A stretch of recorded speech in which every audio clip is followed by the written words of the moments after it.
श्री ऋणविमोचन महागणपति स्तोत्रम्। स्मरामि देवदेवेशं वक्रतुण्डं महाबलं षडक्षरं कृपासिन्धुं नमामि ऋणमुक्तये। एकाक्षरं होकदन्तम् एकं ब्रह्म सनातनम् एकमेवाद्वितीयं च नमामि ऋणमुक्तये।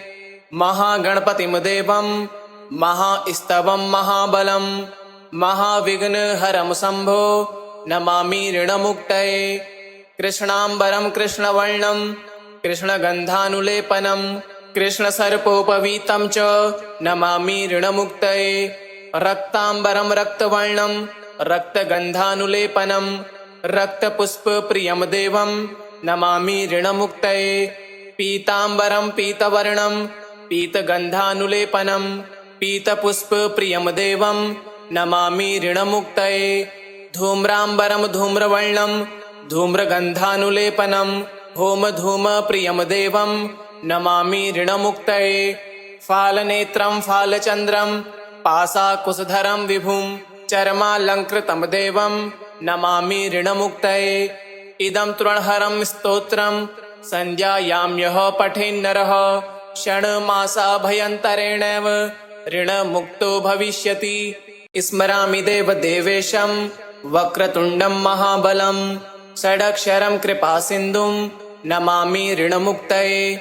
एकाक्षरं होकदन्तम् एकं ब्रह्म सनातनम् एकमेवाद्वितीयं च नमामि ऋणमुक्तये। महागणपतिं देवं महास्तवं महाबलं महाविघ्नहरं शम्भो नमामि ऋणमुक्तये। कृष्णाम्बरं कृष्णवर्णं कृष्णगन्धानुलेपनं कृष्णसर्पोपवीतं च नमामि ऋणमुक्तये। रक्ताम्बरं रक्तवर्णं रक्तगन्धानुलेपनं रक्तपुष्पप्रियं देवं नमामि ऋणमुक्तये। पीताम्बरं पीतवर्णं पीतगन्धानुलेपनं पीतपुष्पप्रियं देवं नमामि ऋणमुक्तये। धूम्राम्बरं धूम्रवर्णं धूम्रगन्धानुलेपनं होमधूमप्रियं देवं नमामि ऋणमुक्तये। फालनेत्रं फालचन्द्रं पाशाकुशधरं विभुं चर्मालङ्कृतं देवं नमामि ऋणमुक्तये। इदं तृणहरं स्तोत्रं संध्यायाम्यः पठेन्नरः षण्मासाभ्यन्तरेणैव ऋणमुक्तो भविष्यति। स्मरामि देवदेवेशं वक्रतुण्डं महाबलं षडक्षरं कृपासिन्धुं नमामि ऋणमुक्तये। एकाक्षरं होकदन्तम् एकं ब्रह्म सनातनम् एकमेवाद्वितीयं च नमामि ऋणमुक्तये। महागणपतिं देवं महास्तवं महाबलं महाविघ्नहरं शम्भो नमामि ऋणमुक्तये। कृष्णाम्बरं कृष्णवर्णं कृष्णगन्धानुलेपनं कृष्णसर्पोपवीतं च नमामि ऋणमुक्तये। रक्ताम्बरं रक्तवर्णं रक्तगन्धानुलेपनं रक्तपुष्पप्रियं देवं नमामि ऋणमुक्तये। पीताम्बरं पीतवर्णं पीतगन्धानुलेपनं पीतपुष्पप्रियं देवं नमामि ऋणमुक्तये। धूम्राम्बरं धूम्रवर्णं धूम्रगन्धानुलेपनं होमधूमप्रियं देवं नमामि ऋणमुक्तये। फालनेत्रं फालचन्द्रं पाशाकुशधरं विभुं चर्मालङ्कृतं देवं नमामि ऋणमुक्तये। इदं तृणहरं स्तोत्रं संध्यायाम्यः पठेन्नरः षण्मासाभ्यन्तरेणैव ऋणमुक्तो भविष्यति। स्मरामि देवदेवेशं वक्रतुण्डं महाबलं षडक्षरं कृपासिन्धुं नमामि ऋणमुक्तये। एकाक्षरं होकदन्तम् एकं ब्रह्म सनातनम् एकमेवाद्वितीयं च नमामि ऋणमुक्तये। महागणपतिं देवं महास्तवं महाबलं महाविघ्नहरं शम्भो नमामि ऋणमुक्तये। कृष्णाम्बरं कृष्णवर्णं कृष्णगन्धानुलेपनं कृष्णसर्पोपवीतं च नमामि ऋणमुक्तये। रक्ताम्बरं रक्तवर्णं रक्तगन्धानुलेपनं रक्तपुष्पप्रियं देवं नमामि ऋणमुक्तये। पीताम्बरं पीतवर्णं पीतगन्धानुलेपनं पीतपुष्पप्रियं देवं नमामि ऋणमुक्तये। धूम्राम्बरं धूम्रवर्णं धूम्रगन्धानुलेपनं होमधूमप्रियं देवं नमामि ऋणमुक्तये। फालनेत्रं फालचन्द्रं पाशाकुशधरं विभुं चर्मालङ्कृतं देवं नमामि ऋणमुक्तये। इदं तृणहरं स्तोत्रं संध्यायाम्यः पठेन्नरः षण्मासाभ्यन्तरेणैव ऋणमुक्तो भविष्यति। स्मरामि देवदेवेशं वक्रतुण्डं महाबलं षडक्षरं कृपासिन्धुं नमामि ऋणमुक्तये। एकाक्षरं होकदन्तम् एकं ब्रह्म सनातनम् एकमेवाद्वितीयं च नमामि ऋणमुक्तये।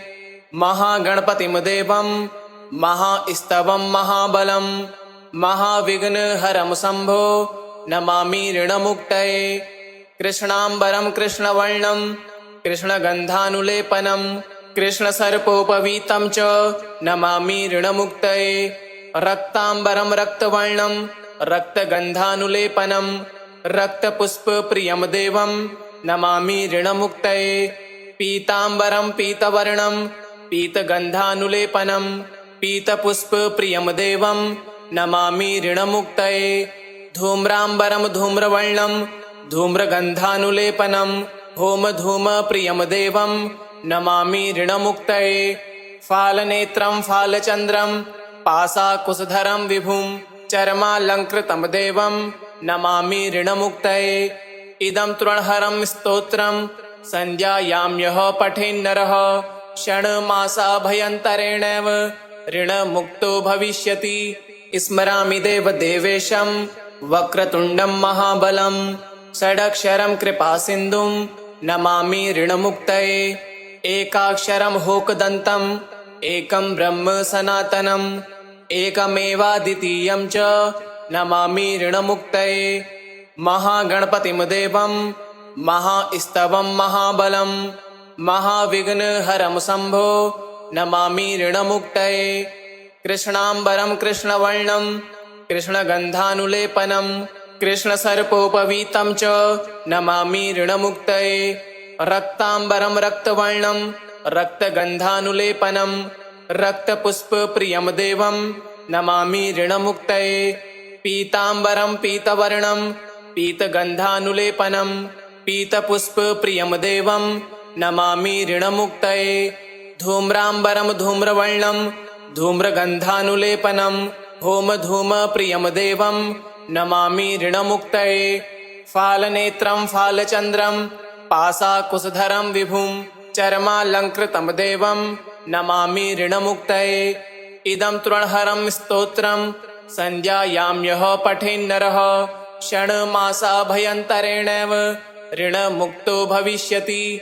स्मरामि देवदेवेशं वक्रतुण्डं महाबलं षडक्षरं कृपासिन्धुं नमामि ऋणमुक्तये। एकाक्षरं होकदन्तम् एकं ब्रह्म सनातनम् एकमेवाद्वितीयं च नमामि ऋणमुक्तये। महागणपतिं देवं महास्तवं महाबलं महाविघ्नहरं शम्भो नमामि ऋणमुक्तये।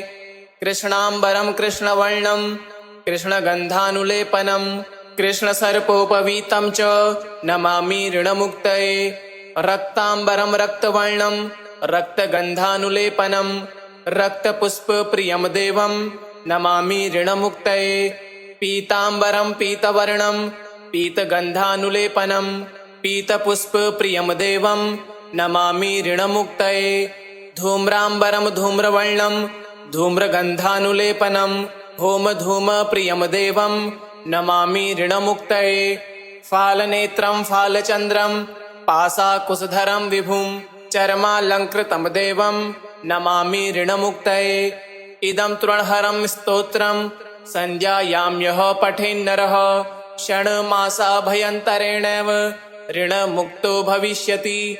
स्मरामि देवदेवेशं वक्रतुण्डं महाबलं षडक्षरं कृपासिन्धुं नमामि ऋणमुक्तये। एकाक्षरं होकदन्तम् एकं ब्रह्म सनातनम् एकमेवाद्वितीयं च नमामि ऋणमुक्तये। महागणपतिं देवं महास्तवं महाबलं महाविघ्नहरं शम्भो नमामि ऋणमुक्तये। कृष्णाम्बरं कृष्णवर्णं कृष्णगन्धानुलेपनं कृष्णसर्पोपवीतं च नमामि ऋणमुक्तये। रक्ताम्बरं रक्तवर्णं रक्तगन्धानुलेपनं रक्तपुष्पप्रियं देवं नमामि ऋणमुक्तये। पीताम्बरं पीतवर्णं पीतगन्धानुलेपनं पीतपुष्पप्रियं देवं नमामि ऋणमुक्तये।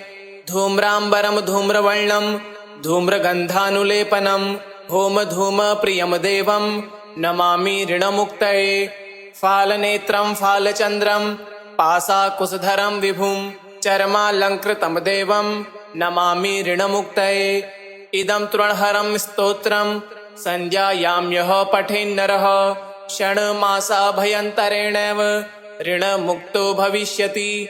स्मरामि देवदेवेशं वक्रतुण्डं महाबलं षडक्षरं कृपासिन्धुं नमामि ऋणमुक्तये।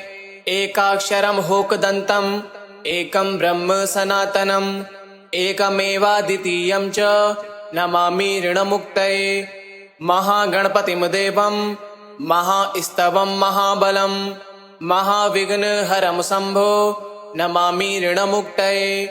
कृष्णाम्बरं कृष्णवर्णं कृष्णगन्धानुलेपनं कृष्णसर्पोपवीतं च नमामि ऋणमुक्तये। रक्ताम्बरं रक्तवर्णं रक्तगन्धानुलेपनं रक्तपुष्पप्रियं देवं नमामि ऋणमुक्तये। पीताम्बरं पीतवर्णं पीतगन्धानुलेपनं पीतपुष्पप्रियं देवं नमामि ऋणमुक्तये। धूम्राम्बरं धूम्रवर्णं धूम्रगन्धानुलेपनं होमधूमप्रियं देवं नमामि ऋणमुक्तये। फालनेत्रं फालचन्द्रं पाशाकुशधरं विभुं चर्मालङ्कृतं देवं नमामि ऋणमुक्तये। इदं तृणहरं स्तोत्रं संध्यायाम्यः पठेन्नरः षण्मासाभ्यन्तरेणैव ऋणमुक्तो भविष्यति। स्मरामि देवदेवेशं वक्रतुण्डं महाबलं षडक्षरं कृपासिन्धुं नमामि ऋणमुक्तये। एकाक्षरं होकदन्तम् एकं ब्रह्म सनातनम् एकमेवाद्वितीयं च नमामि ऋणमुक्तये। महागणपतिं देवं महास्तवं महाबलं महाविघ्नहरं शम्भो नमामि ऋणमुक्तये। कृष्णाम्बरं कृष्णवर्णं कृष्णगन्धानुलेपनं कृष्णसर्पोपवीतं च नमामि ऋणमुक्तये। रक्ताम्बरं रक्तवर्णं रक्तगन्धानुलेपनं रक्तपुष्पप्रियं देवं नमामि ऋणमुक्तये। पीताम्बरं पीतवर्णं पीतगन्धानुलेपनं पीतपुष्पप्रियं देवं नमामि ऋणमुक्तये। धूम्राम्बरं धूम्रवर्णं धूम्रगन्धानुलेपनं होमधूमप्रियं देवं नमामि ऋणमुक्तये। फालनेत्रं फालचन्द्रं पाशाकुशधरं विभुं चर्मालङ्कृतं देवं नमामि ऋणमुक्तये। इदं तृणहरं स्तोत्रं संध्यायाम्यः पठेन्नरः षण्मासाभ्यन्तरेणैव ऋणमुक्तो भविष्यति। स्मरामि देवदेवेशं वक्रतुण्डं महाबलं षडक्षरं कृपासिन्धुं नमामि ऋणमुक्तये। एकाक्षरं होकदन्तम् एकं ब्रह्म सनातनम् एकमेवाद्वितीयं च नमामि ऋणमुक्तये। महागणपतिं देवं महास्तवं महाबलं महाविघ्नहरं शम्भो नमामि ऋणमुक्तये। कृष्णाम्बरं कृष्णवर्णं कृष्णगन्धानुलेपनं कृष्णसर्पोपवीतं च नमामि ऋणमुक्तये। रक्ताम्बरं रक्तवर्णं रक्तगन्धानुलेपनं रक्तपुष्पप्रियं देवं नमामि ऋणमुक्तये। पीताम्बरं पीतवर्णं पीतगन्धानुलेपनं पीतपुष्पप्रियं देवं नमामि ऋणमुक्तये। धूम्राम्बरं धूम्रवर्णं धूम्रगन्धानुलेपनं होमधूमप्रियं देवं नमामि ऋणमुक्तये। फालनेत्रं फालचन्द्रं पाशाकुशधरं विभुं चर्मालङ्कृतं देवं नमामि ऋणमुक्तये। इदं तृणहरं स्तोत्रं संध्यायां यः पठेन्नरः षण्मासाभ्यन्तरेणैव ऋणमुक्तो भविष्यति। इति श्री ऋणविमोचन महागणपतिस्तोत्रं सम्पूर्णम्। ॐ गं गणपतये नमः।